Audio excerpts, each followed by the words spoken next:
السلام علیکم. میں doctor Nadira Khatoon, associate professor Urdu, government girls arts college Kota. جیسا کہ آپ سب کے علم میں ہے، ہم کووڈ-19 کے تحت آن لائن کلاسز کی ریکارڈنگ کر رہے ہیں. آپ کا اس کلاس میں خیر مقدم ہے. آج ہم پنڈت رتن ناتھ سرشار کا تحریر کردہ لکھنؤ کی رئیسانہ زندگی کی ایک جھلک پر بات کریں گے. ہم نے اپنے اس موضوع کو کئی حصوں میں تقسیم کیا ہے، جس میں پہلا حصہ ہے پنڈت رتن ناتھ سرشار، حالت زندگی اور تصانیف. پنڈت رتن ناتھ سرشار کا نام اردو کے کلاسیکی ادب میں ایک خاص انفرادیت رکھتا ہے. ان کا پورا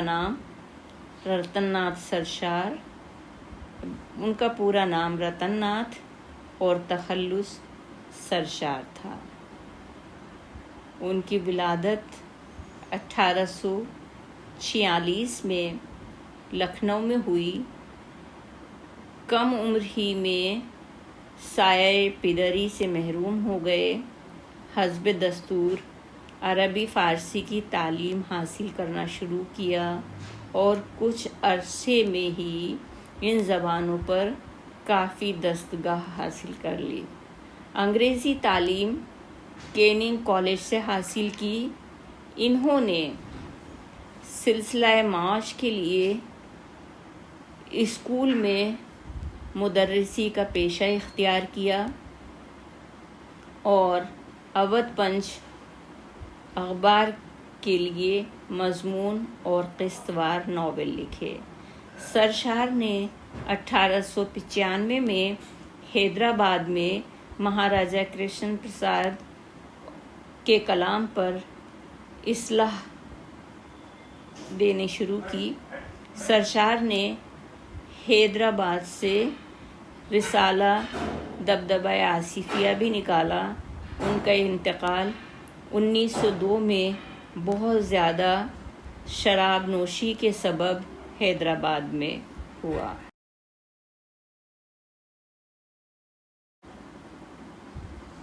سرشار کی تصانیف کا موضوع لکھنؤ اور اس کا تہذیبی زوال ہے، جسے موصوف نے ظریفانہ انداز میں پیش کیا ہے.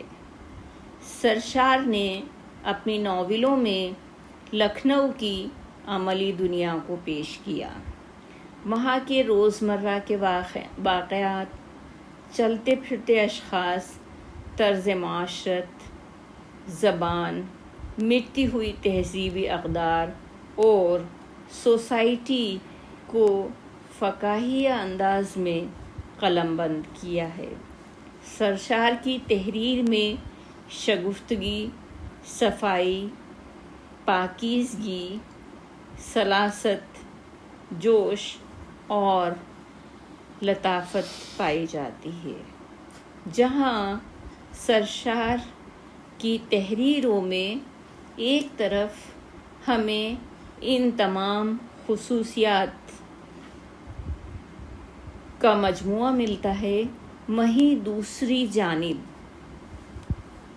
سرشار نے لکھنؤ کی مقفع، مسجع، بامحاورہ اور مشکل زبان کا استعمال بھی جا بجا کیا ہے.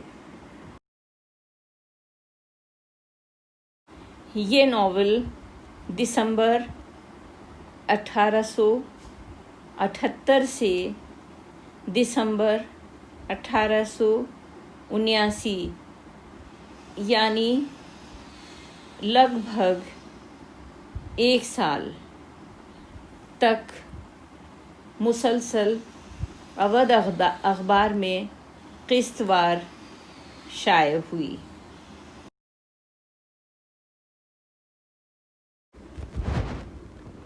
سبق: لکھنؤ کی رئیسانہ زندگی کی ایک جھلک۔ اس سبق میں لکھنؤ کی رئیسانہ زندگی کو بے حد خوبصورتی کے ساتھ سرشار نے پیش کیا ہے۔ نواز صاحب اپنی ماں کے اکلوتے لاڈلے مصاحبوں کے ساتھ محفل میں تشریف فرما ہیں۔ ایسے میں ایک چوبدار نواز صاحب کی خدمت میں حاضر ہوتا ہے اور انہیں خبر دیتا ہے کہ سب شکن بٹیر اڑ گئے۔ یہ سنتے ہی نواز صاحب کے ہوش جاتے رہے، دل بیٹھ گیا۔ ان میں ایک مصاحب جو ایک عقل مند تھا کہنے لگا، اس میں افسوس کی کیا بات ہے؟ یہ کہنا تھا کہ نواز صاحب آگ ببولا ہو گئے اور مصاحب کو نواز صاحب کے عتاب کا شکار ہونا پڑا۔ اس میں نواز صاحب واہی تباہی اور بکواس باتوں میں اپنا ٹائم صرف کرتے ہیں۔ جو وقت کہ انہیں عوام کی فلاح اور بہبود کے لیے صرف کرنا چاہیے، اس کو وہ دوستوں کی زٹلیوں میں برباد کر دیتے ہیں۔ اور جب مصاحبوں کو اس چیز کا اندازہ ہو جاتا ہے کہ نواب صاحب کو بآسانی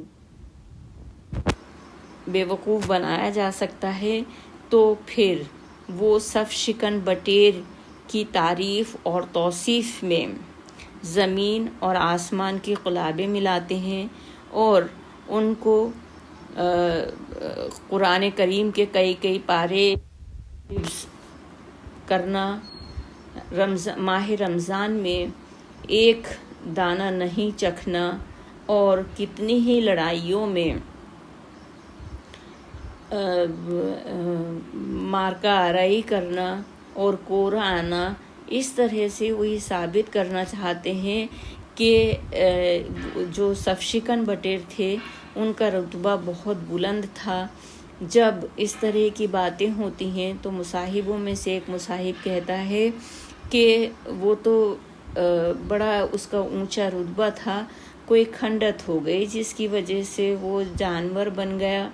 اور اس طرح سے نواب صاحب کو سب شکن بٹیر کی خوبیاں بڑھا چڑھا کر بیان کرنے کے بعد میاں آزاد کو ایک ساننی دے کر سب شکن بٹیر کو منانے کے لیے بھیجا جاتا ہے۔ اور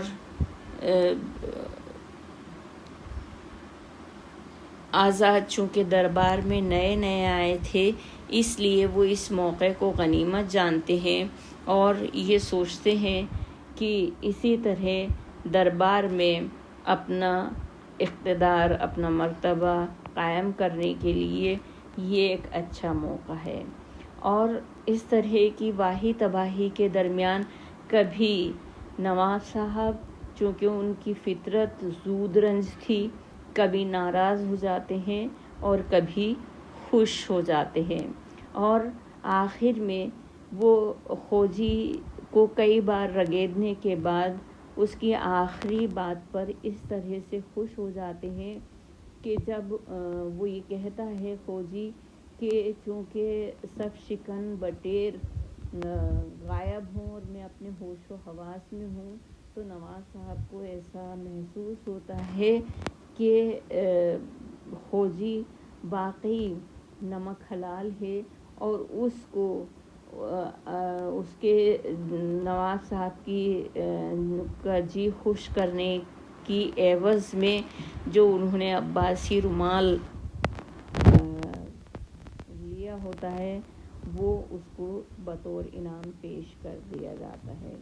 تو یہاں سب سے اہم بات یہ ہے کہ امراء نے کس طرح سے اپنی سلطنت کی فلاح اور بہبود، عوام کی بہتری کے لیے کام کرنے کے بجائے کس طرح سے وہ اپنا وقت اول جلول باتوں میں صرف کیا کرتے تھے، اور نتیجتاً انہوں نے اپنی حکومتیں گنوا دیں۔ امید ہے آپ کو یہ سبق بخوبی سمجھ میں آ گیا ہوگا. شکریہ.